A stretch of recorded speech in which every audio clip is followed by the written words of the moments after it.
छत्रपती संभाजीनगर महापालिकेकडून 585 मालमत्ता जमीनदोस्त करण्यात आल्या। पडेगाव ते मिटमिटा रस्ता रुंदीकरणासाठी या मालमत्ता जमीनदोस्त करण्यात आलेल्या आहेत। आतापर्यंत रुंदीकरणाच्या मोहिमेमधील सर्वात महागड्या आणि आरसीसी बांधकाम असलेल्या इमारती पाडण्यात आलेल्या आहेत।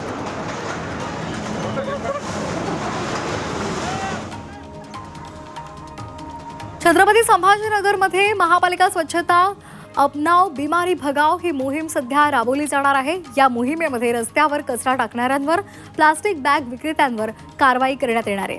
त्याचबरोबर कचरा टाकणाऱ्यांकडून दंडही वसूल केला जाणार आहे। 1000 रुपयांपासून ते 5000 रुपयांपर्यंतचा दंड आकारला जाणार आहे।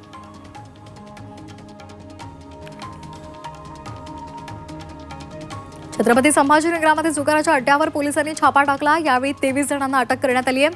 त्याचबरोबर या सर्व आरोपींविरोधात गुन्हा दाखल करण्यात आला आहे।